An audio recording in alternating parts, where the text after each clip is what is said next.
Assalamualaikum warahmatullahi wabarakatuh. Waalaikumsalam. Dan syukurillah, salatu wassalamu ala rasulillah wa ala alihi washabihi mawala. Puji syukur, mari sama-sama kita panjatkan kepada Allah, di mana hari ini Allah masih mengizinkan kita berjumpa, bersua dan bertatap muka bersama di Batavia Prosperity Finance pada hari Jumat 30 Muharram 1442. Dan sebelumnya saya mohon maaf karena jauh terlambat. Tadi nunggu ada yang datang jaga anak dulu karena nggak ada orang tinggal di rumah. Tadi ada saya telepon Ustaz Sudah, tapi beliau nggak aktif HP-nya, nggak ada beliau. HP rusak. Oh gitu. Oh, tapi kemarin ada terhubung ya? Kemarin ada telepon. Mohon maaf. Pak Teddy juga lagi nggak di. Ada di sini kurang sehat, nyusul tadi. Oh gitu, siap. Makasih banyak. Ada beberapa orang yang sakit. Oh iya, tapi enggak ini ya, bukan COVID. Ya, karena musim kayak gini sakit kan memang jadi ini ya, jadi masalah.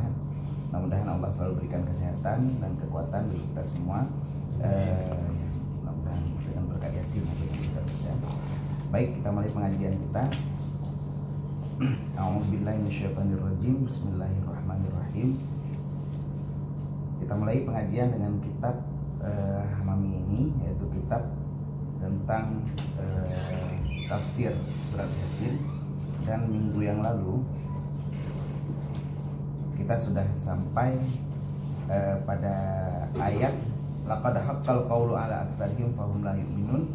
Sungguh telah wajiblah azab di atas kebanyakan mereka, padahal mereka tidak beriman. Nah, dalam ayat ini sebelumnya telah diceritakan bahwa Allah Ta'ala dengan ilmunya dalam azali sudah mengetahui bahwa kebanyakan dari kaum Quraisy ini akan terkena azab karena mereka menentang dengan apa yang diturunkan oleh Allah dan menentang kenabian dan kerasulan daripada Nabi Muhammad, seperti Abi Jahal, Utbah dan Syaibah dan Mughirah dan lain daripada mereka.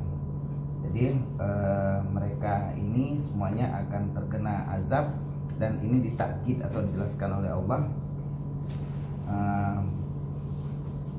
Litakkidil hujjah la li talibil iman, bukanlah untuk menuntut iman, dan Allah Ta'ala alima annahum laisu min ahli tauhid wal iman, karena Allah akan tahu bahwa mereka bukanlah ahli tauhid dan iman. Kita lanjutkan pengajian hari ini. Bismillahirrahmanirrahim. Qala al-musannif rahimahullah ta'ala wa nafa'ana bi ulumihi fid dharaini amin. Telah berkatalah pengarang, dan semoga semua kita yang hadir pada hari ini mendapatkan manfaat dengan ilmunya pengarang, baik dunia maupun di akhirat. Amin amin ya rabbal alamin. Inna ja'alna fi a'naqihim aghlalan fahiya ilal adqani fahum muqmahun. Sesungguhnya kami jadikan pada leher-leher mereka itu belenggu sehingga mereka terikat dan tertunduk. Fahum muqmahun ay rafi'una rusahum ghadduna absarahum. Oh bukan tertunduk, tapi tertengadah.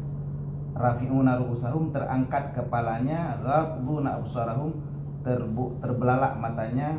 Lianna umudul ghusli fi itril maghluli yadkhulu tahta dhunuqihi. Karena belenggu itu masuk dari lehernya dan terikat sehingga di bawah dagunya. Fayamna'uhu khafdu ra'sihi, maka tertolaklah, tertegahlah untuk menundukkan kepalanya. Wahadil ayah ala sabil tamthil, dan ayat ini adalah bagian daripada tamsil, yaitu bagian daripada percontohan. Liman la yu'minu billah, bagi orang-orang yang tidak beriman kepada Allah. Wa takabbaru biman kanat yadahu ila unukihi, dan takabur ataupun sombong ditamsilkan, dicontohkan dengan orang yang terangkat kepalanya dan terikat tangannya kepada lehernya. Warafa'a ra'sahu ila sama, dan terangkat kepalanya ke langit. Walam yarshiya, dan tidaklah dia mau menunduk. Nah, ayat ini yang sering kita baca dan bahkan baru saja kita baca bersama, inna ja'alna fi a'naqihim aghlalan, adalah sebuah contoh, sebuah petunjuk dari Allah bahwa orang-orang yang sombong, orang-orang yang tidak mau mendengar dakwah daripada Allah melalui Rasulnya, maka orang ini sama seperti orang yang tertengadah kepalanya dan terikat tangannya kepada lehernya. Dan inilah tamsilan atau perumpamaan daripada orang-orang yang selama ini tidak mau mendengar dakwah daripada rasul-rasul yang telah diutus dan ditutup oleh Nabi Muhammad. Nah, di sini kita ambil suatu iktibar, suatu contoh bagaimana Rasulullah yang selama ini telah diutus ke muka bumi, bahkan saat ini ke kaum Quraisy, sebenarnya yang beliau bawa adalah sebuah ajaran yang sangat agung, yang sangat hebat. Tapi karena kaum Quraisy saat itu tidak mengetahui, mereka akan menganggap bahwa hal ini adalah sebuah dongeng belaka, isapan jempol belaka. Padahal yang Rasulullah ajarkan, yang Rasulullah turunkan bermanfaat bagi mereka dunia dan akhirat. Jadi kalau kita pelajari sejarah daripada Rasulullah, nah Rasulullah itu sebenarnya sudah mengajarkan pola hidup sehat. Contohnya hari ini saat kita sedang terkena wabah seperti ini, Rasulullah dulu sudah mengajarkan kalau ada orang yang berada di tempat wabah maka tidak boleh keluar. Kalau dia berada di luar tempat wabah maka dia tidak boleh masuk.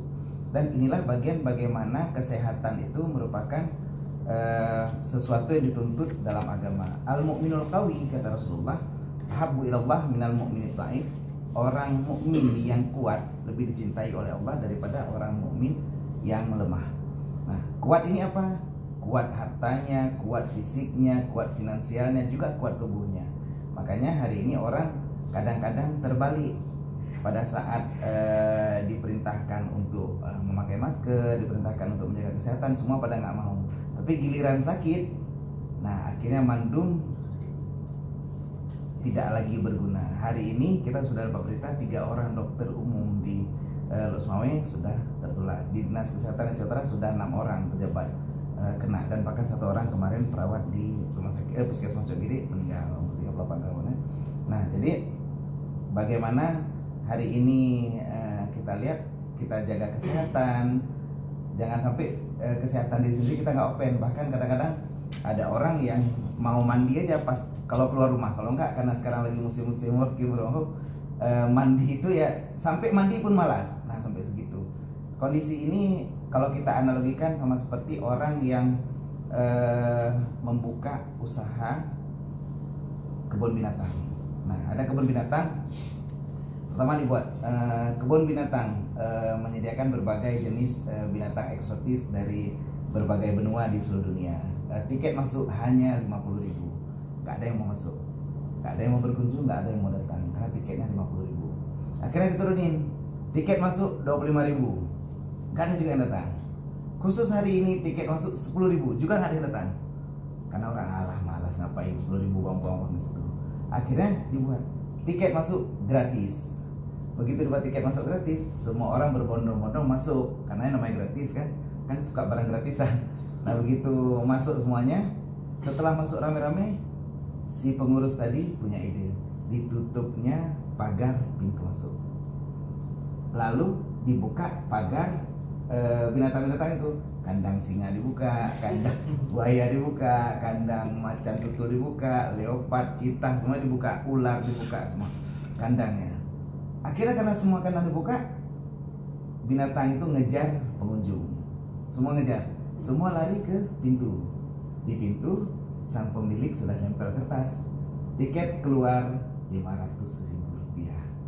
Nah, jadi karena memang mau keluar, tadi kan udah dikejar sama binatang, dikejar sama harimau. Ya udah, keluar, terpaksa keluarin. Keluarkan saya dari sini, keluarkan segera. 500.000 nggak apa. Ngutang dulu sama kawan, nggak apa-apa. Tapi yang penting saya boleh keluar daripada diterkam harimau, daripada digigit buaya. Nah, kalau buaya darat mungkin sudah biasa ya digigit, paling merah di leher. Gitu. Tapi kalau buaya betul, ya mungkin agak ngeri. Nah, ini mungkin analogi dari kita. Hari ini disuruh pakai masker yang 5.000, yang 6.000, malas. Disuruh jaga jarak, malas. Cuci tangan, malas. Jaga kesehatan, malas. Sampai hari Jumat hari ini ada yang belum potong bulu ketiak, beneran sampai gini jadinya karena saking malasnya jaga kesehatan gitu. Kondisinya seperti itulah, kita malasnya jaga kebersihan diri kita sendiri, padahal an-nidhafatu minal iman. Bagaimana kebersihan ini bagian daripada iman. Nah, saat kita tidak menjaga kebersihan dan kesehatan tubuh kita dengan hal-hal sepele seperti ini, kan cuma 3M. Mencuci tangan, menjaga jarak, dan memakai masker. Cuma 3M yang disuruh jaga. Nah, saat ini tidak kita mau jaga, kena ke rumah sakit, kena COVID, masuk rumah sakit, biayanya mahal sekali. Kebetulan Pak Wa saya, abang mama, kakak kandung mama punya suami namanya Dr. Rusli Ali di Banda Aceh, SPTRT, beliau yang tahu, di Apotek Asih Simpangan Botape. Beliau kemarin terkena COVID, jadi swabnya negatif padahal, rapidnya negatif, tapi begitu di swab positif. Jadi kemarin di rumah sakit itu beliau hampir 10 hari di rumah sakit, dan lalu sekarang udah pulang ke rumah, udah dinyatakan sembuh. Nah, ternyata dari beliau sakit itu dapat berita pertama, semua keluarga nggak boleh jenguk, kami nggak boleh jenguk, bahkan istrinya nggak boleh jenguk. Jadi ada anak S1 yang kebetulan dokter juga yang boleh di situ standby 1 orang. Yang mahal obatnya, obat suntiknya. Obat suntik itu 1 kali suntik 1 ampul itu harganya 3,5 juta, dan harus disuntik sebanyak 12 ampul baru bisa keluar. Jadi dalam sehari 2 kali suntik, sehari 2 kali suntik, 7 juta sehari, sampai 6 hari itu. 6 hari berarti 12 ampul totalnya. 6 hari harus selesai suntik. Obatnya tidak ada di sini di Jakarta, harus pesan. Jadi begitu sakit, pesan ke Jakarta, 2 hari baru sampai obat, baru mulai disuntik. Setelah disuntik terakhir baru dicek, alhamdulillah sudah di swab kembali, sudah tidak lagi positif, alhamdulillah baru bisa keluar. Nah, 3,5 juta sekali suntik. Sampai kemarin ada kejadian, perawatnya kebetulan si Renja, adik sepupu tuh yang jagain dia, yang dokter itu ketiduran pagi. Begitu dia ketiduran pagi, si perawat masuk karena mau suntik, nggak dibangunin dia karena memang dia ngantuk, jadi nggak dibangunin. Disuntik, kebetulan perawatnya anak makan. Jadi begitu disuntik dia nggak lihat, disuntiknya kan diinfus, disuntik ampul tuh. Begitu disuntik diinfus, dia nggak lihat ternyata Pak Warusli itu beliau infusnya udah lepas, yang di tangannya kan lasak tidur malam, karena lasak tidur malam dia lepas, di situ udah suntik. Jadi terbangun Reja, dilihat di kasur udah tumpah cairan infus itu sama ya obat-obatnya semua ya. Berarti sudah rugi 3,5 juta kan, udah rugi. Karena memang mau ada efek jerah, akhirnya keluarga tuntut si perawat itu, dia harus bayar. Padahal dia anak bakti, malah nggak ada duit, ya nggak ada gaji, tapi terpaksa harus bayar 3,5 juta. Kalau nggak, maksudnya efek jerah dibuat. Tapi emang saya kurang setuju, tapi intinya gitulah. Kalau nanti dia asal-asalan lagi, berapa juta lagi yang akan keluar gara-gara ini. Sehari 7 juta. Segitulah mahalnya obat hari ini. Nah, kita kalau tidak menjaga kesehatan pada hari ini, begitu sakit nantinya, yang bahaya bukan kita aja, tapi sebentar. Assalamualaikum Pak Sisa. Pak Munawar. Pak Munawar bencana Pak, meninggal ini ada Jun. Oh ya Allah. Iya. Oh ya Allah. Oh iya iya. Oh iya, awak sakit apa? Jid lo cek Pak Munawar tahu. Iya. Jid. Ya. Abang Pak Ahyar Pak Ahyar di PU ya. Syarah itu. Tinggal 1 orang di Aceh Utara setiap hari. Kan saya lagi ini disuruh cek ke rumah sakit, kepala rumah sakit, apa betul karena COVID, karena bosan dari Sakinah dirujuk ke sana, meninggal padahal masih baru, masih aktif beliau, suruh kirim ke grup. Jadi dalam sehari kemarin dulu itu hari Minggu, malah di Ciotara 4 orang yang pegawai yang meninggal karena COVID. Nah, Assalamualaikum, Bu, dapat berita Pak Munawar start pagi, Bu ya?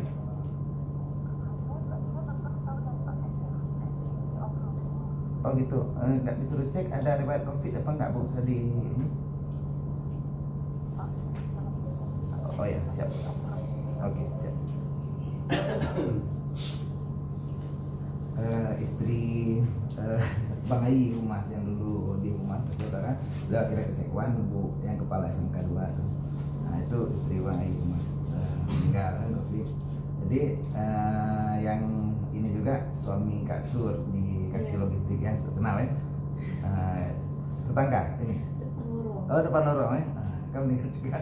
Itu kan di Ciotara juga. Jadi maksudnya kendalanya saat COVID kita jadi terhindar dari orang-orang sekitar kita, orang-orang yang kita sayangi. Bahkan hari ini untuk mandikan pasti nggak bisa, yang mandikan itu pasti orang rumah sakit. Untuk sholat kan sekarang sudah dibolehkan, karena kemarin dapat berita yang sholat kan ternyata rukun pula karena ada rukun. Jadi sholat kan keluarga sudah boleh, tapi di luar ambulan. Jadi jenazah dalam ambulan ini di luar ambulan. Habis itu di balutnya ya habis pakai kafan, pakai karet lagi, pakai plastik itu lagi, body bag.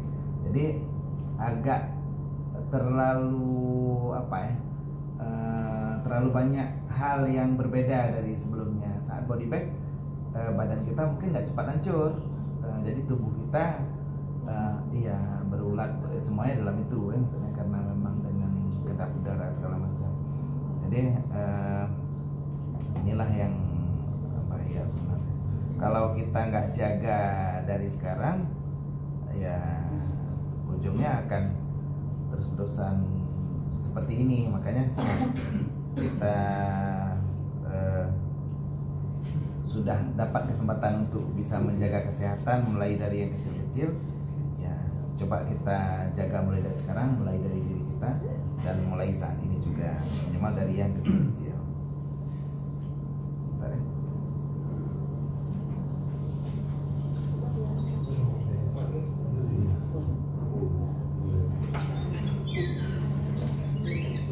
Assalamualaikum. Pak ya, dapat kita Pak Munawar ya? Oh, belum pasti.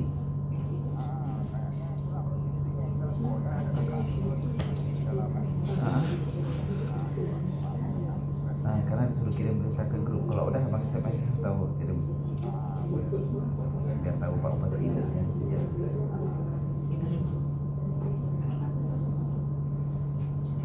Nah, bagaimana kesehatan ini yang Rasulullah ajarkan kepada kita, kepada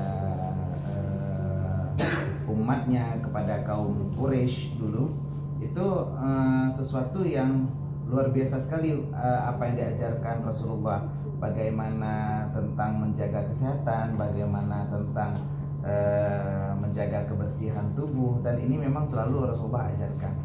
Karena kaum kafir Quraisy merasa ini sesuatu hal yang aneh, mereka menolak hal ini, mereka membantah hal ini. Akhirnya mereka saat ini membuat pernyataan dan kesimpulan bahwa ajaran Rasulullah itu bohong. Nah, inilah yang menyebabkan pertama bagaimana Rasulullah itu dianggap penipu, pembohong.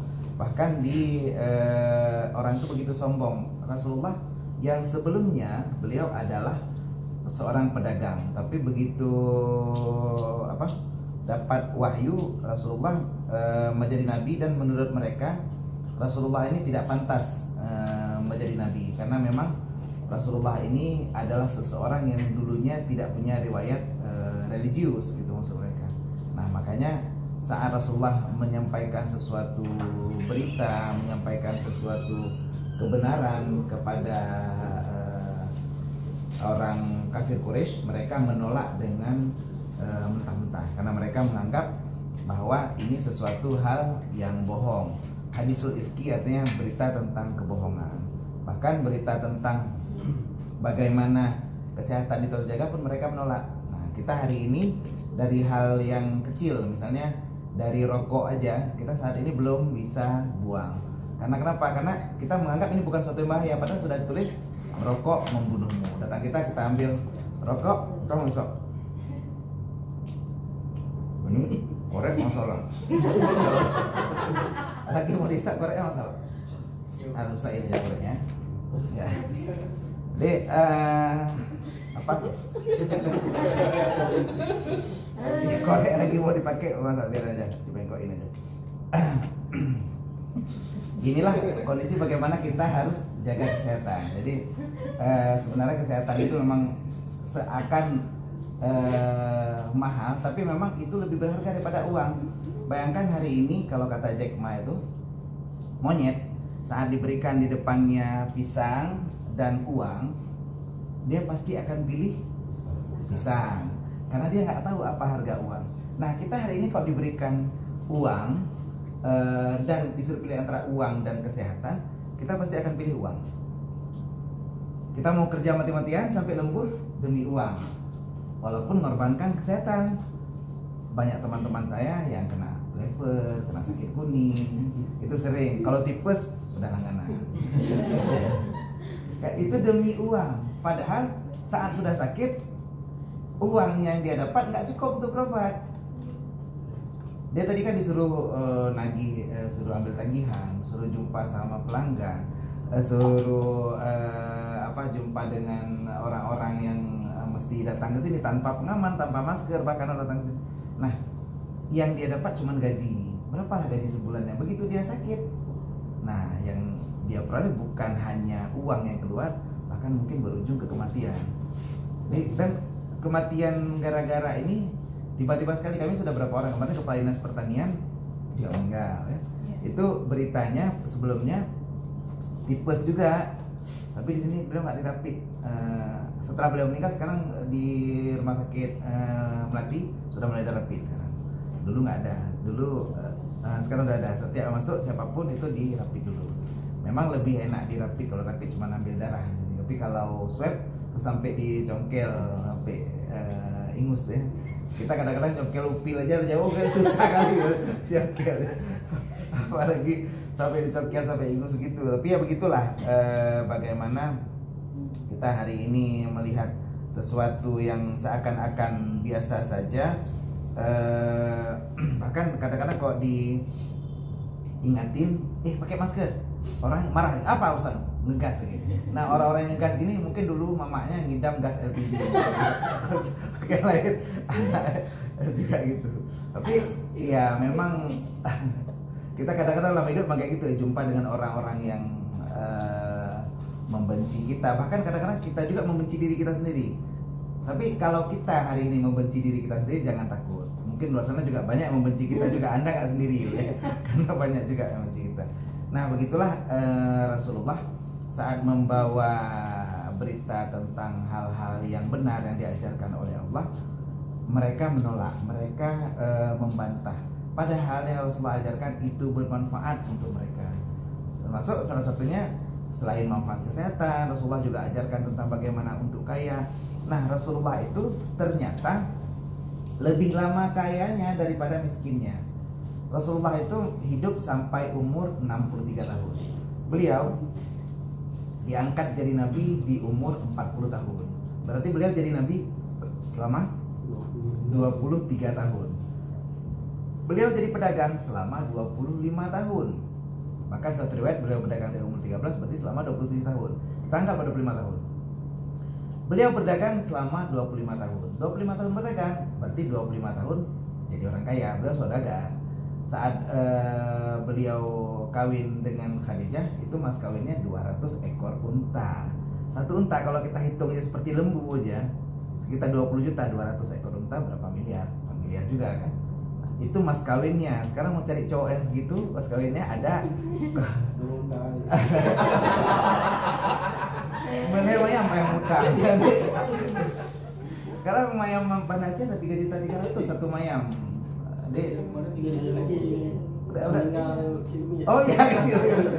Ya pada kecil lah untuk corona. Jadi memang ya seperti dari sini lagi Mas ya.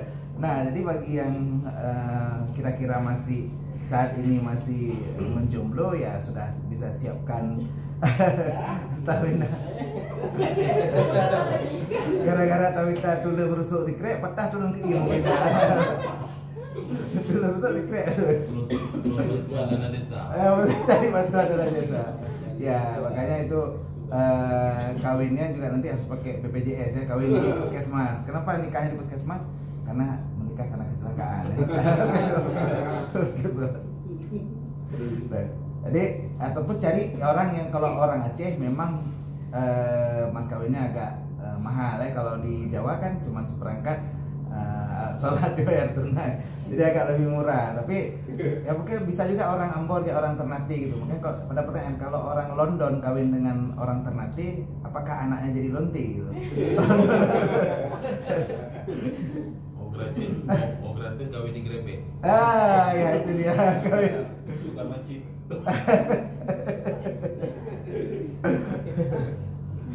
Iya, jadi seperti itulah. Kalau kita bisa setelah kawin yang murah, mungkin nanti setelah itu mau beli rumah agak lebih gampang, walaupun rumah kecil kayak apartemen gitu. Apartemen kok itu pun kalau lagi senang-senang lagi berkawan, kok udah berantem namanya apart musuh, bukan teman lagi, apart musuh. Jadi bagaimana kita sekarang melihat pasangan hidup adalah seseorang yang memang selalu bersama kita. Seperti sekarang walaupun kita belum punya pasangan hidup, minimal kita sudah punya sahabat. Nah, sahabat sejati itu kalau sekarang walaupun kita belum keluarga kan sahabat semua nih. Bahkan di Instagram sering saya lihat juga foto bersama sama-sama dari Batavia. Alhamdulillah. Nah, sahabat sejati itu tandanya tidak pernah menjelekkan satu sama lain, tapi berkumpul bersama-sama menjelekkan orang lain gitu. Jadi boleh jangan jelekkan kawan sendiri, jadi kumpul aja gosip si itu yang sebelah sono tuh kan. Jadi boleh ya dari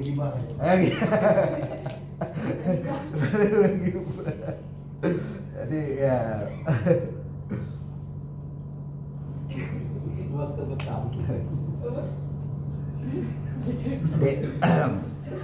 kalaupun nggak berani ribah langsung, mungkin nanti kalau apa pas lewat atau pas mau parkir motor, pas mau parkir Honda gitu, jadi kan saling geber-geber Honda boleh gitu. Itu kalau ada orang yang lagi bawa Honda pelan-pelan lalu tiba-tiba disalip sama orang kencang-kencang, lalu tiba-tiba dia juga nyalip lagi, lalu ketabrak. Seperti kemarin ya di Simpang 4 lampu merah itu yang anak polisi masih satu orang tabrak, ada lihat CCTV-nya. Mobil Simpang 4 Baitur Rahman ini ada CCTV yang masih bulan 5 ya. Tapi orangnya masih di rumah sakit katanya. Ya Selat Malaka yang anak politeknik itu. Oh, saya nggak tahu. Saya berdapat berita katanya masih di rumah sakit anaknya. Saya lihat CCTV ya, dibilang katanya orang itu bukan, itu bulan 5 kejadiannya. Ya, jadi Meninggal tuh. meninggal, itu udah meninggal. Memang kencang kali mobilnya. Takutnya orang yang geber itu ke apa? Memang bukan mabuk, bukan. Tapi kok bisa kencang kali di lampu merah? Ditangkap juga orangnya. Ngantuk. Ngantuk kencang kali. Nah, orang yang kayak gitu, apalagi yang geber-geber Honda yang balap-balap, makanya kalau di neraka nanti mungkin azabnya tuh di ada di apa asap knalpot RE King rum dikenain seperti itu. Ya, jadi memang kita kadang-kadang dalam hidup ini banyak hal-hal yang tidak kita duga, banyak hal yang tidak sesuai dengan kita. Namanya hidup ya pastilah diselimuti masalah. Kalau kita mau diselimuti wijen ya jadi onde-onde lah, jadi itu baru diselimuti wijen.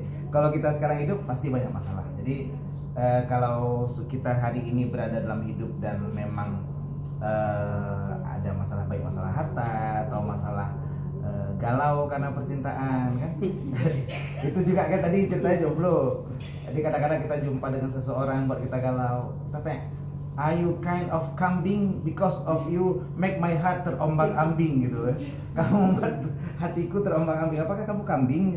Memang kadang-kadang kita galau begitu melihat atau mengalami suatu kisah cinta mungkin yang enggak sesuai dengan keinginan kita. Tapi di saat inilah agama juga menenteramkan kita, memberikan jalan keluar. Bahkan kalau kita sekarang sudah punya teman, duduk rame-rame, makan bareng sama-sama, mungkin bisa sedikit melupakan hal itu. Ya kan, sering duduk kemarin di kota ya, makan. Saya udah lihat di foto Instagram saya lah ya. Kota Intan ya, di Kota Intan. Di pesan makanan. Jadi kalau kita kan bisa pesan apa aja, bahkan kalau misalnya misal di sini pun mau, walaupun nggak aqua, kita bisa beli teh botol, tapi dalam kotak, namanya teh kotak ya. Kalau kita minum teh kotak keluarnya tantri gitu, karena kotak. Jadi kita bisa dengan sama-sama sama teman seperti ini mungkin sedikit membuat kita lupa dengan masalah kita, dan membuat kita tidak terlalu memasalahkan apa yang jadi permasalahan. Karena saat di sini kita rame-rame, yang mungkin banyak hal-hal yang membuat kita senang, banyak hal yang membuat kita bahagia, sedikit melupakan masalah kita. Jadi bahkan dapat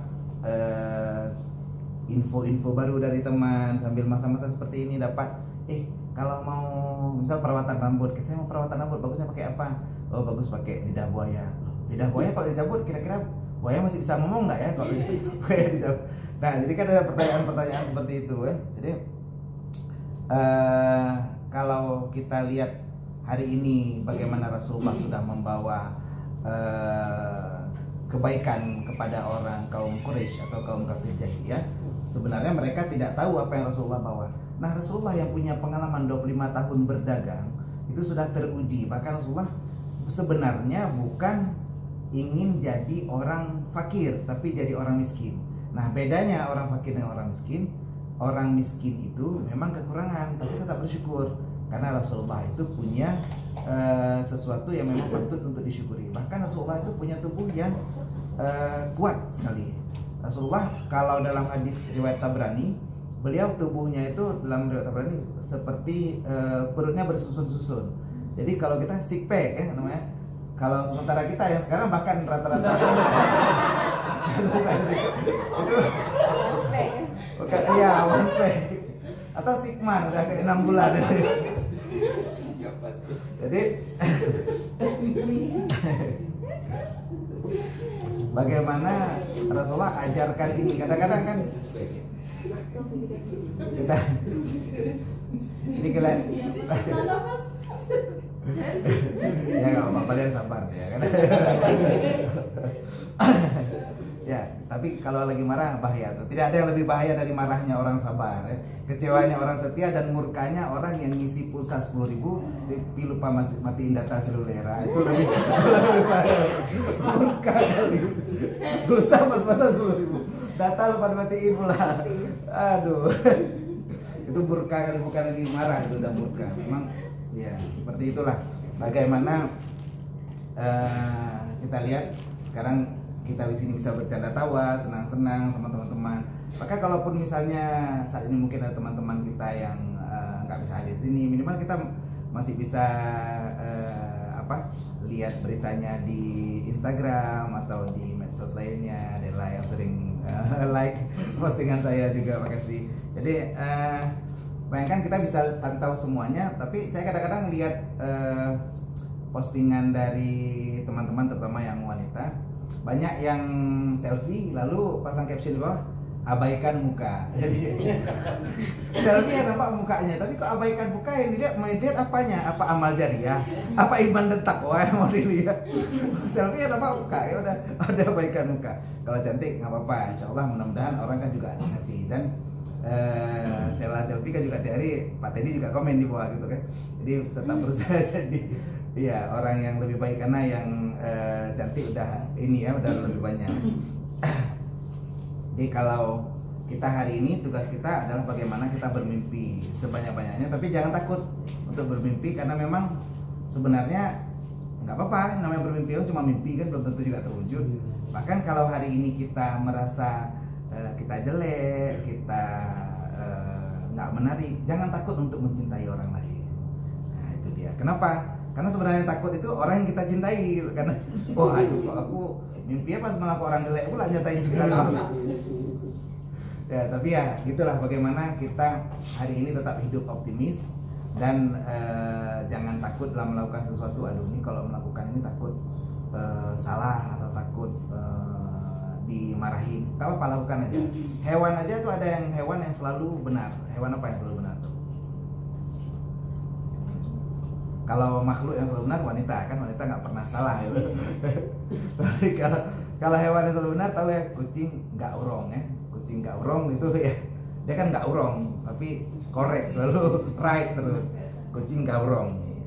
Jadi bagaimana hari ini apa yang kita lakukan, mudah-mudahan bisa memberikan suatu sumbangsi untuk kita dalam kehidupan kita. Mungkin kalau kita dulu di sekolah, mungkin waktu masa-masa kuliah, mungkin saat guru nulis atau suruh nyatat kita malas. Jadi kadang-kadang malah kita kalau udah ada HP itu pas gurunya nyatat di sini, kita tinggal foto.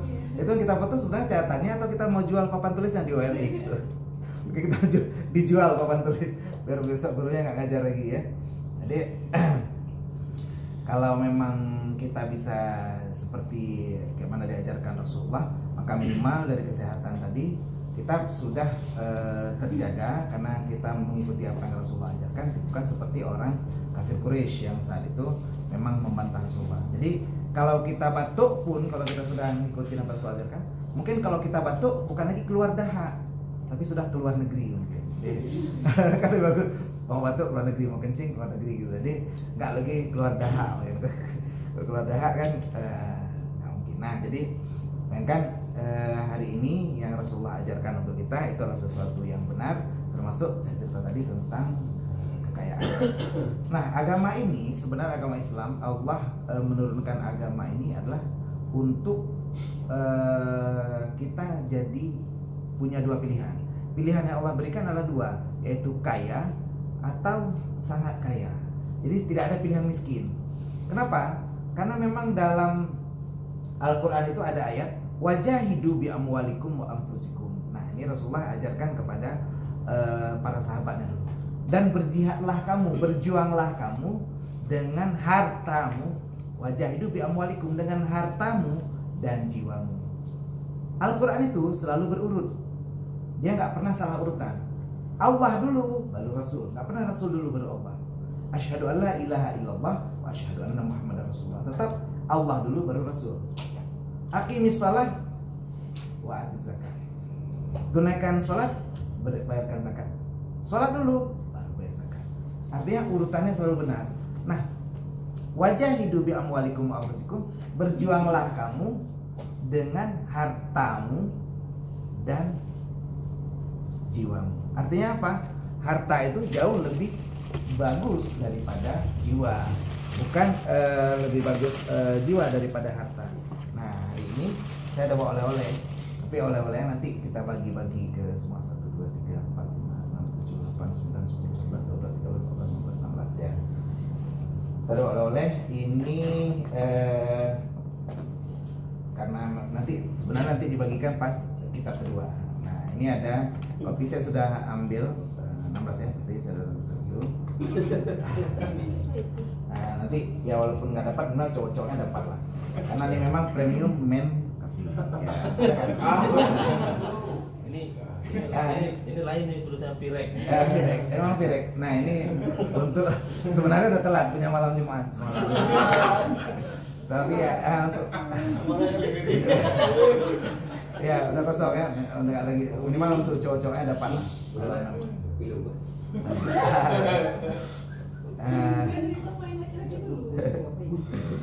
Jadi ini kopi pria. Jadi nanti kalau memang mau lagi boleh bilang lagi, minta lagi nggak apa, ada di rumah. Jadi kemarin memang sengaja beli hadiah karena ada dirasa efeknya bagus, makanya saya beli untuk bagi-bagi juga. Gratis. Ini gratis. Ini bagi yang udah nikah nih ya. Belum nih. Sejenis 39. Tapi ini susah, jarang di sini. Saya juga jarang lihat. Memang sebenarnya saya juga kemarin pesannya online juga. Jadi karena memang lihat penjualannya di Bukalapak lumayan tinggi untuk yang ini, jadi pesan. Kemarin saya mau kasih waktu pesan pertama mau kasih ke Pak Presiden kemarin waktu waktu yang pas ke Jakarta dulu. Cuman telat sampai karena memang pesannya pakai gosen, tapi gosennya kami perjumpaan sama beliau. Saya pesannya pagi jam 6, dia baru sampai jam 3 sore. Jadi jumpa Pak Presiden jam 9 pagi, makanya nggak sempat ini. Jadi ada beberapa juga. Bahkan bagaimana hari ini mungkin minimal ada sedikit oleh-oleh, nanti membuat bagi yang sudah berkeluarga, pastinya setelah ini mungkin istrinya akan terasa lebih cantik nanti ya. Karena cantik itu relatif sebenarnya, relatif tergantung letak kamera dan intensitas cahaya dan aplikasi untuk edit ya. Tapi jangan digunakan untuk yang apa, yang belum keluarga, jangan disalahgunakan. Jadi jangan sampai masuk neraka. Enggak, emang waktu pikir nggak apa-apa masuk neraka, yang penting hasil usaha sendiri, bukan hasil nyontek. Bayangkan bagaimana Rasulullah mengajarkan kepada kita untuk dalam Islam itu sebenarnya memang kita dituntut agar punya harta. Begitu banyak kita disuruh berjuang dengan harta kita. Karena orang yang berjuang dengan jiwa, kita pikir kan saya berjuang dengan jiwa dan raga. Nah, jiwa dan raga bisa mungkin itu ada bawa raganya. Tapi kalau dengan jiwa gitu kan, dia bilang lautan kan kudaki, lautan kan kuseberangi, gunung kan kudaki, tapi pas malam minggu gerimis nggak datang deh. Kalau dia berkorban sampai jiwanya berkorban untuk kita pikir kan sudah luar biasa. Bahkan untuk agama, kalau kita jihad fisabilillah, itu kan luar biasa. Kita meninggal, bahkan tubuh kita hancur terjadi-jadi, itu tidak perlu dimandikan, tidak perlu dikafankan, cukup disolatkan saja. Tapi boleh dikuburkan dengan baju yang bersimbah darah itu. Bayangkan sebegitu hebatnya orang syuhada jiwa, tapi sebenarnya tidak. Tetap lebih hebat harta, karena Allah bilang wajahidu bi amwalikum. Jadi daripada pejuang lebih bagus orang kaya. Daripada pejuang lebih bagus pengusaha. Kenapa? Karena dengan harta kita jauh bisa lebih berprestasi lagi. Hari ini kita mungkin sebentar lagi sholat Jumat. Saya kena khatib agak jauh hari ini di Masjid At-Taqwa di Jambo, Masjid Puntit, kena ke sana. Memang masih wilayah Kota semuanya, tapi jauh kena. Nah, mungkin bagi kita yang sholat Jumat, kalau kita miskin, kita masih bisa meramaikan masjid. Tapi kalau kita kaya, kita bisa bangun masjid. Berapa banyak pahala kita? Kalau kita miskin, kita ambil pedang, kita ambil senjata, kita berjuang ke Palestina. Kita mati, dapat pahala. Tapi kalau kita kaya, kita persenjatai orang-orang yang akan berjuang ke Palestina. Berapa orang yang meninggal? Semuanya pahalanya untuk kita, untuk dia dan untuk kita. Karena senjata dari kita. Kalau kita punya harta, kita akan dapat segalanya. Makanya kita wajib kaya atau kaya raya. Pilihan cuma dua, nggak boleh jadi orang miskin. Nah, Islam mengajarkan kita untuk itu. Kalau kita miskin, mungkin kita masih bisa ikut pengajian. Tapi kalau kita kaya, kita bisa mendonasikan harta kita untuk memfasilitasi pengajian. Hari ini sudah ada buah-buahan, sudah ada kue, sudah semua. Ini kan dibeli pakai uang, bukan pakai daun kan? Jadi hari ini kita beli ini pakai uang, artinya kita harus kaya. Kalau nggak, kita cuman duduk diam dengar. Ya kalau udah dikasih duit, ya dapatlah duitnya nanti. Kalau dapat kita, kalau nggak dapat ya cuma papir yang dapat ya. Jadi artinya pastinya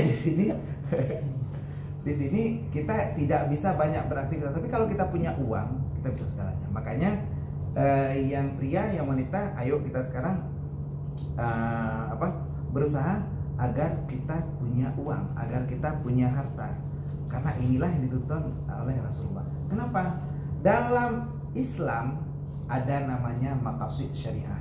Ada 5 hal yang disuruh jaga dalam Islam, termasuk menjaga jiwa, menjaga harta, menjaga keturunan. Nah, menjaga harta itu kewajiban.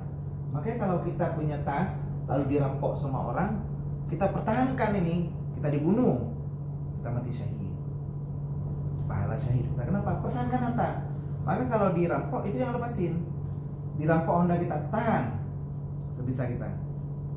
Wajib menjaga harta. Menjaga harta artinya apa? Hartanya ada. Kalau nggak ada harta, apa yang dijaga? Hartanya nggak ada. Nah, dalam Islam ada namanya ilmu faraid. Ilmu faraid artinya bagi warisan. Bagi warisan artinya hartanya ada. Kalau nggak ada, apa yang mau diwariskan?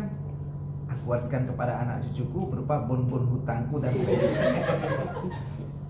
ya kan nggak mungkin juga kan. Jadi kita tetap harus punya harta. Apalagi ada haji, ada umrah, itu wajib pakai uang pastinya. Nggak mungkin jalan kaki sekarang kan. Jadi kalau haji, bahkan itu rukun Islam, bukan hanya wajib dilakukan tapi rukun. Rukun itu sesuatu yang memang tidak boleh tidak. Contoh dalam sholat, rukunnya Fatihah. Kalau tidak baca Fatihah, tidak sah sholat. Kalau haji rukun Islam, kalau tidak haji, ya jauh sendiri. Jadi bayangkan segini wajibnya.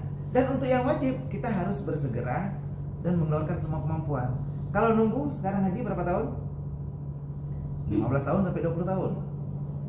Nah, Dek, kalau kita mau haji segera itu haji plus. Haji plus sekarang 120 juta paling murah. Bayangkan untuk sebuah rukun 120 juta. Ya emang Allah yang kasih harta, memang harus. Nah, artinya kita harus punya uang kan? Kalau nggak gimana cara haji plus? Paling kalau misalnya yang sanggup sekarang paling pijat plus. Kalau haji plus mungkin masih berat mungkin. Bayangkan semuanya itu memang harus punya harta, harus punya uang.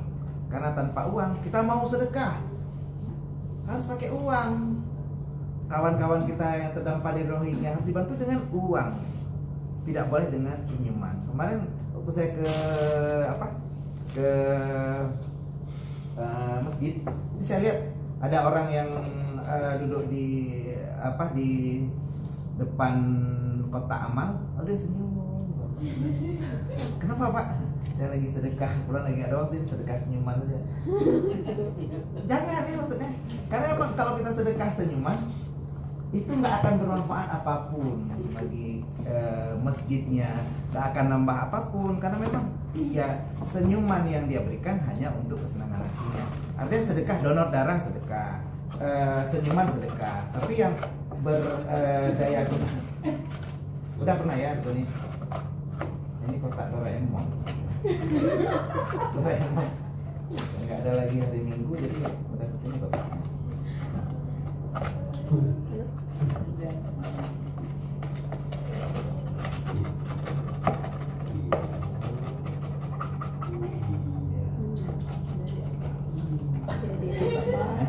Jadi apa pro memang inilah Pak Tarno jadi memang Pak Tarno tuh nah, cuman ini jadi kosong lagi jadi apa pro nah jadi bayangkan kalau kita hari ini tidak punya uang, apa yang kita mau berikan untuk sedekah kita. Kalau kita senyum, iya kalau kita ganteng, kalau cantik. Tapi kalau kita berkaca ganteng pas dipoto udah mirip jenglot, ya itu juga bahaya juga. Jadi kameranya error, bisa jadi salahkan saja kamera karena kamera dia kan nggak bisa bantah. Jadi kadang-kadang kita buat teman kita tersenyum, bahkan sampai buat lawak, sampai buat aku rela pura-pura goblok demi bahan tertawaan teman-teman, tapi ternyata kawan-kawanku mengira aku goblok beneran gitu. Karena kita buat lawak, buat lucu, orang pikir kita bodoh betul-betul, tapi ya nggak apa-apa lah. Jadi bayangkan hari ini kalau kita punya harta, kita bisa melakukan apa saja. Kita mau dapat jodoh pun, ya perempuan itu tetap ya harus cari orang laki-laki atau pria itu yang berwibawa, kan artinya bawa mobil kan? Ya pasti gitu, wibawa fiction lah minimal kan. Jadi kan baru bisa nanti kita WhatsApp sama pacar kita, ini udah makan belum gitu kan. Jadi nanti siang udah makan belum gitu. Malam juga udah makan belum, rupanya pacar kita marah. Ini abang ingatin saya makan terus tapi nggak ingatin saya minum. Apa tujuannya biar saya kesel lalu mati gitu. Padahal saat makan terus diingatin tapi nggak diingatin minum. Jadi jangan lupa setelah ingatin makan, ingatin minum juga.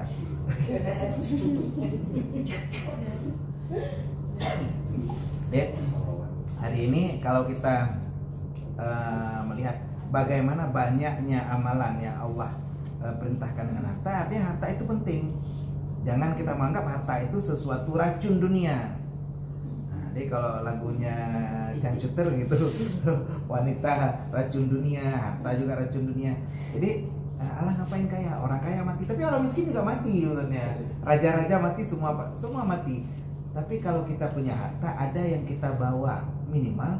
Kalaupun kita meninggal, sesuatu yang kita torehkan dengan harta kita akan terus berjalan selamanya. Hari ini kita punya uang belikan Yasin. Setelah beli Yasin, tiba-tiba kita meninggal. Selama ada yang baca Yasin ini, mau kita taruh di kantor Batavia ini, mau kita taruh di masjid, selama ada yang baca, kita tetap dapat pahala. Luar biasa kan punya harta? Kalau jiwa, makanya tetap lebih mulia harta daripada jiwa. Kalau jiwa, begitu kita meninggal habis.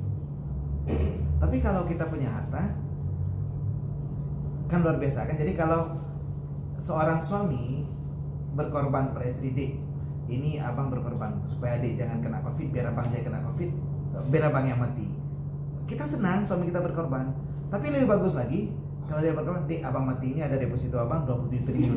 Lebih bagus, cepat aja mati abang, bisa kawin lagi.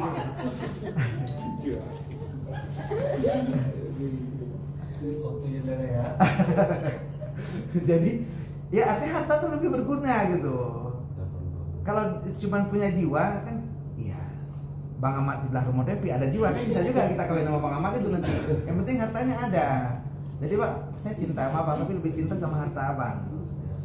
Karena nggak ada uang kan abang ditendang, nggak mungkin. Bahkan sekarang kalau kita lagi masa covid ini kan juga nggak bisa banyak beraktivitas, dikit-dikit berbahan, dikit-dikit golek-golekan, dikit-dikit tiduran. Kan enak hidup kita udah kayak anak bangsawan. Cuma masalahnya kalau nggak punya uang, apa yang mau dikerjain? Kita penghasilan kurang karena memang aktivitas kita kurang. Saat kita mau lihat ke dalam pangbruranya ya kosong juga. Akhirnya apa yang mau diambil? Lagi. Kita Pak Tarno lagi ya. Jadi memang ya seperti itulah posisi Pak Tarno. Jadi kalau kita lihat bagaimana harta ya nggak kosong. Jadi kita kalau misalnya hari ini teman-teman sesama di sini ada kawan-kawan yang misalnya penghasilannya kurang, tugas kita adalah memberikan dukungan, memberikan dorongan. Jadi bahkan ada yang komplain gitu, ini katanya sesama teman harus memberikan dorongan. Tadi pas ada kawan berdiri di samping paret, saya dorong, kenapa salah gitu kan?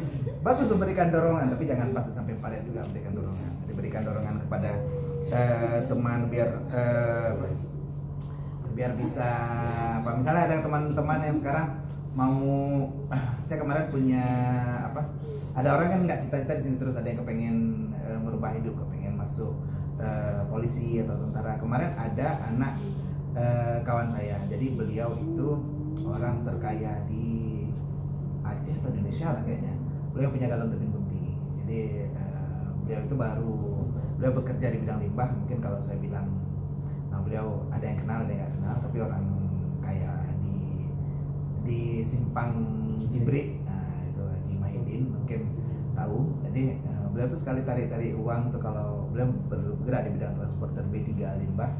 Jadi kalau B1 B2 kan babi pangkang, di B3 limbah. Nah ini beliau tuh kemarin tarik uang aja 115 miliar di uang segitu.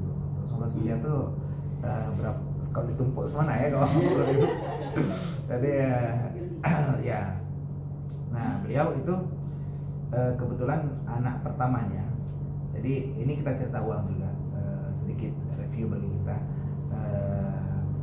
Artinya memang uang itu bukan segalanya juga, cuman inilah kadang-kadang hal yang perlu kita pelajari juga. Beliau punya anak pertama, dan rencana anak pertama itu beliau mau masuk Akpol. Jadi anak pertama itu yang ngelola rental mobil ala berat itu. Jadi mobil dia banyak sekali itu, tapi udah kawin kebetulan. Yang cowok itu anak pertama cowok, si Mirja juga namanya. Nah dia cita-citanya mau masuk Akpol.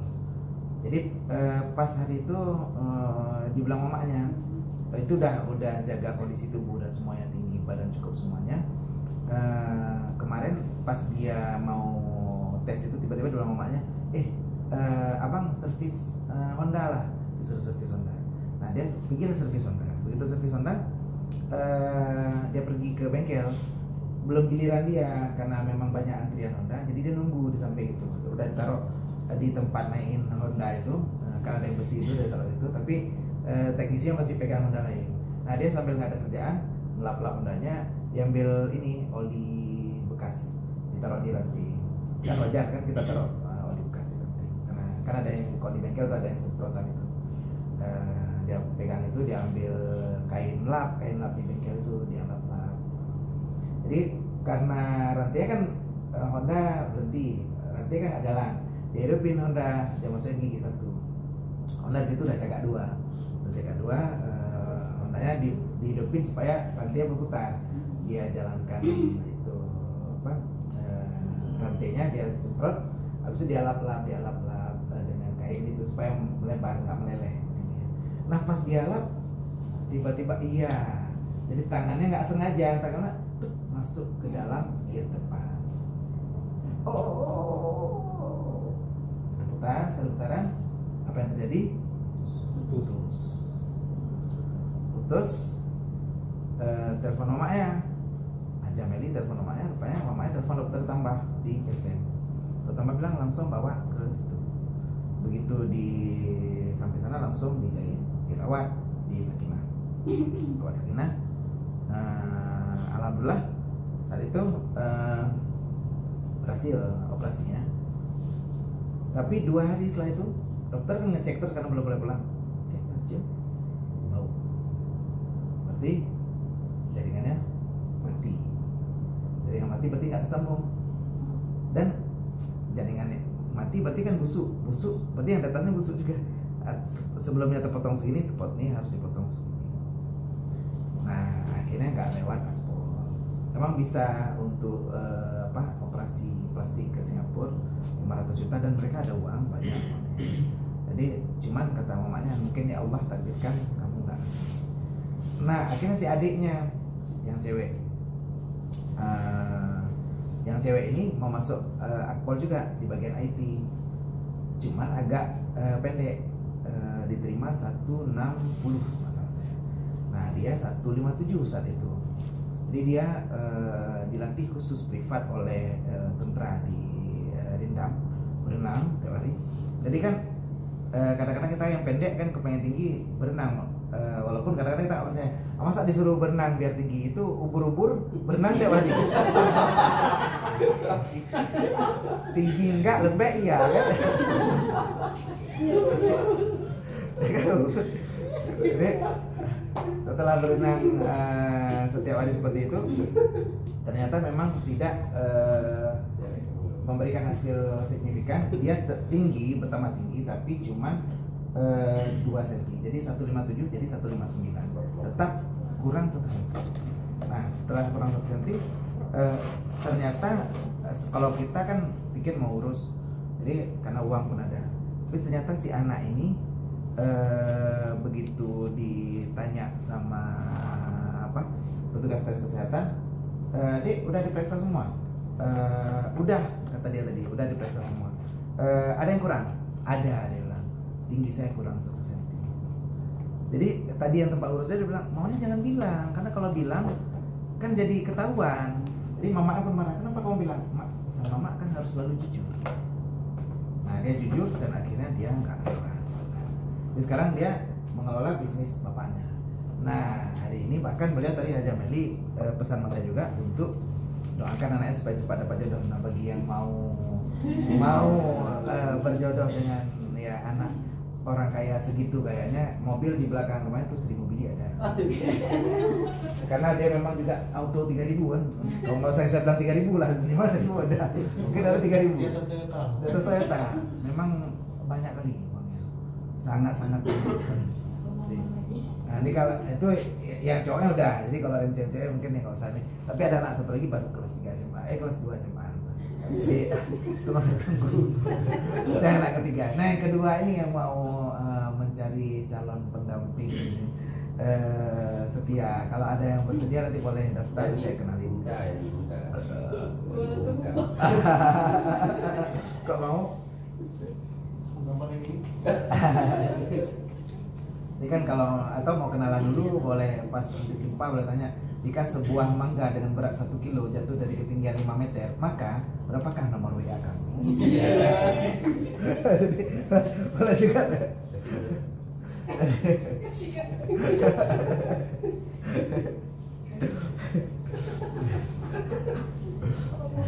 Jadi itu kalau itu kan kisah cinta mungkin akan cepat gitu, kayak jalan tol mulus ya, karena kan anak orang kaya kan nggak lain. Jadi kalau kita apa daya kita kisah cinta udah kayak jalan di naik ke Cukutiah geruduk itu ciri-ciri muntah-muntah itu baru sampai, jadi susah kan.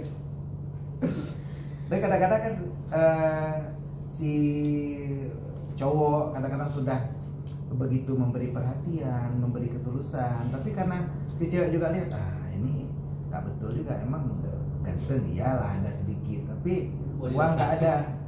Ada kira kan bilang, si cowok menyatakan, Dik, aku sebenarnya suka kamu, tapi apalah daya, aku cuman kodomo. Kodomo teman baikmu. Oke. Gak bisa jadi pacar ya, jadi best friend aja kodomo. Jadi bahkan kalau kadang-kadang si cewek itu mau nolak, dia akan bilang gini, maaf aku cuman maaf aku terlalu subhanallah buat kamu yang astagfirullah. Gak cocok ya kalau memang buat seperti itu. Nah, kan kalau kita hari ini punya harta, mungkin kita bisa dapat banyak hal. Itulah seperti tadi Haji Mahdi, mudah-mudahan kita juga dengan mendengar kisah ini mungkin juga bisa banyak juga beroleh, walaupun ya bukan segalanya juga. Uang memang bukan segalanya, tapi segalanya bukan kalau nggak ada uang. Mandungkan ya apa mau kencingnya sekarang pakai uang, sini lah yang gratis maksudnya.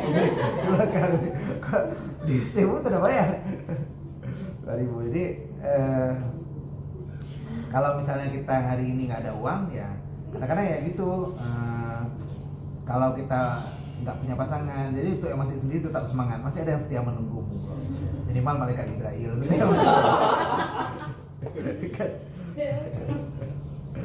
nunggu. Nah, jadi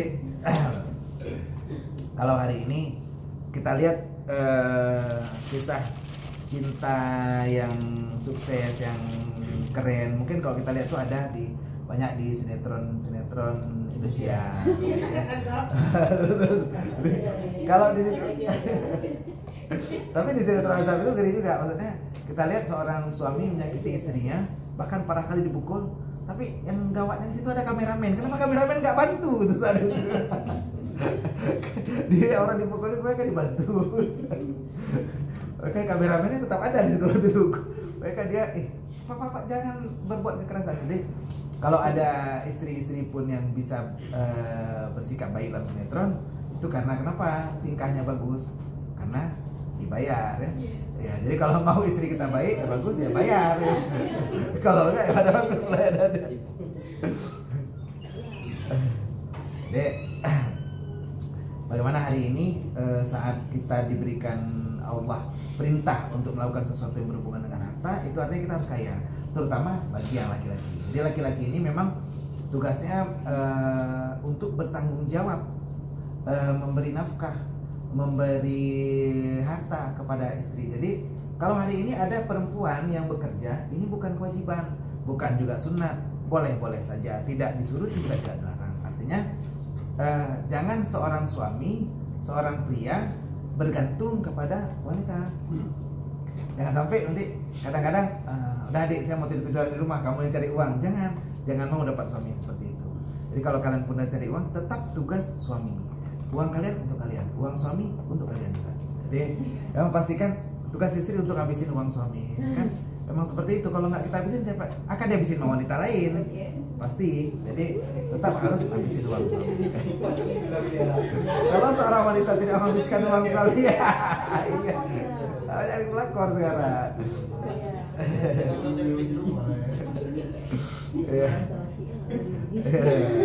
Ya, emang seperti itu. Apalagi itu laki yang nggak tahu diri tadi.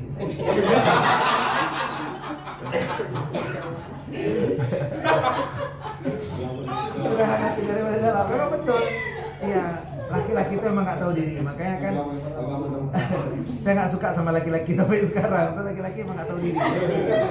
Gawat laki-laki. Saya suka sama perempuan aja. Jadi hari ini kita lihat seorang laki-laki kadang-kadang pas dia mau ngambil kredit Honda gitu.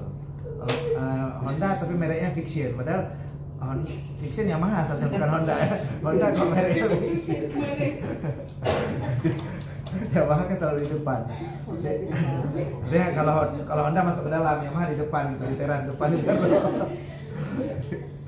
Jadi kalau misalnya seorang laki-laki pas mau beli Honda Fiction lalu mau ambil kredit, dia bilang, "Dek, ini cicilannya sebulan 1 juta, kita bagi 2 ya. Jadi saya nanti bayar 500, kamu bayar 500." Itu jangan mau. Itu tanggung jawab dia. Jangan sampai dia misalnya bilang, "Oh, saya nih akan cari uang 500.000 nih jadi muge," tadi kan, muge 1 jiwa 2 raga, taruh dia raga angkut di belakang Honda Fiction, jualan. Pas musim bau rambut, jualan bau rambut. Pas musim bau duku, jualan bau duku, jualan musim bau drin, berkat bau drin, walaupun mau yang ngenduk atau dengan cerapeh. Ini pasti ya, itu wajar dia cari uang, dan itu 1 juta cari uang. Jangan minta di kita, jangan minta, "Dek, kan 1 merah Pak, Juda Rukaya, Pak Juda Aisyah 1 merah, minta peng untuk bayar," jangan mau. Jadi itu tugas suami. Karena rumah tangga itu konsepnya memang gitu. Rumah tangga konsepnya ya workshop. Jadi suami yang work, istri yang shop. Memang seperti itu. Jadi iya. Jadi memang tugas suami itu dari dulu itu suami. Kalau kita lihat masa di zaman purba dulu, suami itu tugasnya berat kali. Berburu, memanjat, menombak, berlari, mengejar, menerjang, menerkam, mendaki gunung, menuruni lembah, sungai mengalir indah ke samudra, bersama teman bertualang kan. Jadi begitu banyak tugas laki-laki untuk cari uang. Nah, jadi kalau sekarang kita laki-laki yang lika-liku laki-laki tak laku-laku, memang hari ini cari uang berat sekali, artinya susah sekali. Kalau dulu kita harus menombak, melompat, menerjang untuk dapat uang. Sekarang stres-stres dikit ya, gila. Kalau ada capek sedikit ya biasa, jangan terlalu dibawa susah. Sakit sedikit nggak apa-apa, tetap kerja. Karena laki-laki memang harus prinsip laki-laki sejati itu sedikit bicara banyak transfer. Jadi dia memang kayak gitu laki-laki sejati. Jadi bukan banyak bekerja, banyak transfer. Nggak banyak bekerja nggak apa juga, yang penting banyak transfernya. Jadi laki-laki sejati sedikit bicara banyak transfer. Karena laki-laki itu harus bertanggung jawab terhadap wanita-wanita semuanya. Mamanya udah meninggal, bapaknya ya kasih nafkah anaknya. Kalau anak laki-laki dinafkahi hanya sampai akil balik. Kita punya anak laki-laki akil balik umur 12 tahun, 13 tahun dia sudah mimpi basah, nggak wajib nafkah lagi. Kak minta bawa tidong dilek, selesai. Jadi kita nggak perlu lagi kasih uang. Kita pengen. Tapi anak perempuan batas wajib nafkah sampai menikah. Kalau kita menikah umur sampai 34, sampai umur 38 wajib bapak kita kasih nafkah. Setelah menikah lalu cerai, kita nggak punya kasih nafkah. Ada abang kita, adik kita wajib kasih nafkah kita. Artinya wanita itu memang dinafkahi, bukan mencari nafkah. Jadi hari ini fungsi wanita itu sebagai tulang rusuk, bukan tulang punggung. Jangan sampai wanita yang cari uang. Nah, tugas laki-laki lah yang sekarang bagaimana mencari nafkah dengan giat, mencari nafkah dengan semangat, biar kita bisa tetap jadi bisa memberi nafkah kepada anak istri kita. Jadi jangan sampai tadi kan kebutuhan wanita shopping. Itu wanita kalau mau shopping jangan dilarang. Dan kalau dilarang perang dunia ketiga. Kalau punya istri lalu istri kita mau belanja jangan dilarang, tapi diarahkan. Bilang aja, "Dik, apa nggak mau belanja?" Boleh. Tapi jangan mahal ya, dari yang murah-murah sedikit. Nah, wanita itu memang akan cepat tergoda dengan 2 hal. Jadi kalau laki-laki dia akan deg-degan, akan merasa hatinya berdegup kencang itu pada 2 saat. Kalau laki-laki hanya akan berdegup kencang jantungnya pada saat 2 hal. Yang pertama pada saat jatuh cinta, jadi hatinya berdegup kencang pada saat jatuh cinta. Yang kedua pada saat jatuh tempo.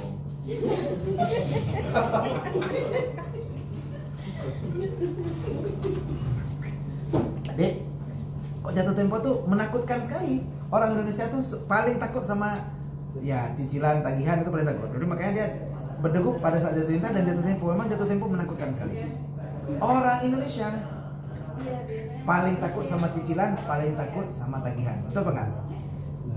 Sama teror nggak takut. Ada bom, ada orang tembak, ada orang ketabrak, bingung tembak itu siapa yang kena? Siapa kena? Kita nggak takut jalong menang. Kita nggak takut sama teror, kita nggak takut sama bom. Sama badai kita nggak takut. Kenapa? Badai pasti berlalu, tapi tagihan belum tentu. Tagihan belum tentu. Ada yang orang meninggal masih ada cicilannya. Jadi tagihan tetap ditakutkan sama orang cowok. Cowok itu paling takut jatuh tempo. Nah, cewek beda lagi. Cewek itu berdegup kencang jantungnya ketika mendengar dua kata-kata. Kata-kata pertama, I love you. Saat cewek mendengar kata-kata I love you itu pasti aduh. Ya, pasti terasa tak kawan orang. Nah, satu lagi, cewek itu akan berdegup saat mendengar kata-kata diskon 50%. Itu padahal harga udah dinaikin, tapi pas dikasih diskon, aduh, kalau nggak dapat pasti nggak enak. Nah, jadi memang pada harganya sama aja. Tapi begitulah. Wanita memang kodratnya untuk belanja dan pria kodratnya memberi uang belanja. Dan kita lihat gaya belanja pria dan wanita memang beda. Misalnya, kalau si laki-laki mau belanja, dia pergi ke Los misalnya, lalu mau beli kaos kaki. Dia katanya orang, bang, gimana lah yang jual kaos kaki? Oh, di sana. Dia akan jalan lurus ke tempat orang jual kaos kaki, beli berapa bang kaos kaki? 20.000. Dia kasih uang, dia pulang. Kalau perempuan, enggak.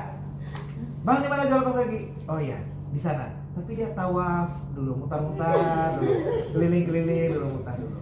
Habis itu melontar, bukan hanya tawaf, melontar uang di sini, melontar uang di sana, melontar uang di mana-mana, melontar dan akhirnya target beli kaos kaki belinya banyak kali. Bang, ya pel di rumah ada rusak, ini sapu juga ada rusak, ini kain ini juga perlu, ini baju juga perlu nih si adik. Ntar lagi hari raya, entah kapan hari raya, udah beli baju sekarang. Jadi memang wanita itu hobi belanja. Jadi tugas kita nggak bisa di rem, cuman cukup diarahkan, dikendalikan. Bagi yang punya uang, sekarang gunakan untuk mempersenang istri. Karena istri itu cantik kalau ada uangnya. Kalau nggak ada uangnya, ya bukan ada cantiknya. Sekarang bedaknya berapa? Mahal sekali udah bedak sekarang. Eyeshadow, maskara, tak apa namanya. Jadi kalau kita cuma pakai masker ini, perempuan ada masker bengkoang lagi namanya. Adalah. Jadi beda memang perawatannya. Kalau kita sekarang pas istri minta bedak, bang minta duit beli bedak. Alah tuh ada tepung sajiku, pakai. Kalau istri kita pakai tepung sajiku, cantik enggak, kriuk iya. Jadi akan kriuk istri, karena tepung sajiku. Jadi pastikan lihat istri kita tuh nyaman di rumah, kan harus seperti itu. Bagaimana?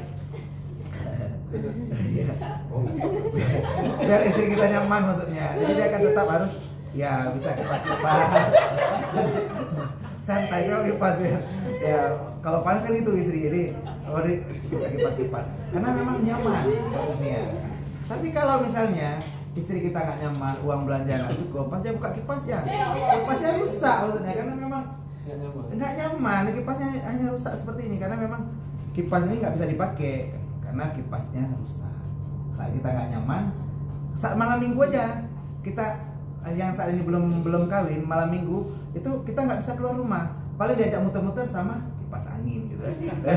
Kipas angin mutar kiri kanan, kita akan seperti itu karena nggak nyaman, karena nggak punya uang.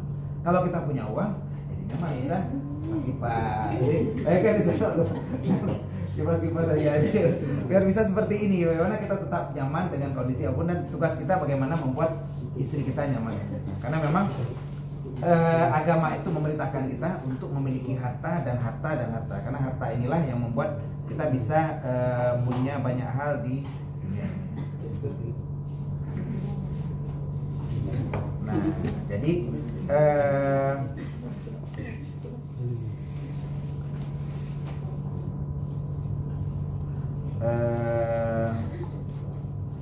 kalau misalnya kita udah mulai bosan atau ngantuk, kita akan buat sedikit game untuk bisa bagi-bagi uang ini. Bisa ambil kertas barang 4 lembar boleh. Boleh, apa aja boleh. Ya. 4 lembar, ambil aja bagi 2 kertasnya, robek 2, keempat-empatnya. Iya, buat game. Jadi kita buat game sedikit biar seru, maksudnya biar ada permainan sebelum kita masuk ke permainan. Oh, ganti nomor Ustaz Surya Dharma.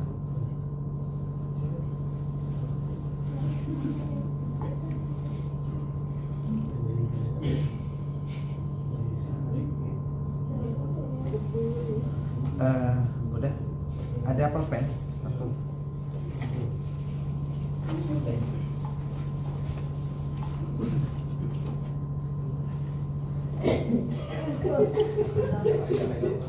Batuk masih keluar daerah, bukan keluar negeri ya. Kalau udah keluar negeri betul keren. Nah, jadi kita bagi 2 kelompok. Cewek-cewek pegang 4 lembar, 4 lembar lagi serahkan ke cowok. Jadi adik, ya cewek-cewek bagi 4 lembar boleh cowok.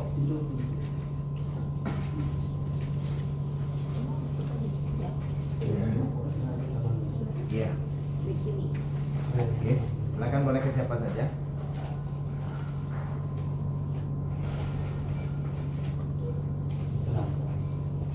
Apa orang? Oke. Dah. Nah, sekarang tugasnya kita ada kata-kata bersyarat. Jadi kata-kata bersyarat kalau dalam Al-Quran yaitu in dan fa. Jika ini maka begini, jika ini maka begini. Jadi kita main permainan game jika maka. Jadi game jika maka, siapa yang memilih jadi jika, apa cowoknya, apa ceweknya? Satu pihak jika, satu pihak maka. Maka, mau pilih maka? Oke, ini jika. Nah, jadi tugasnya si cewek dengan pulpen tadi tulis aja masing-masing, jangan sama, jangan nyontek juga karena emang ini bukan untuk nyontek-nyontekan, tapi yang ini yang ikut serta dalam game ini dapat hadiah. Yang nggak dapat boleh nanti minta balian sama yang dapat karena memang tadi dipilih acak ya. Jadi dalam game ya boleh bagi-bagi pulpennya. Yang perempuan silahkan tulis jika apa saja boleh. Jika saya kaya, jika saya punya jodoh, jika saya kawin, jika saya punya anak, jika saya jadi direktur Batavia, jika saya jadi istrinya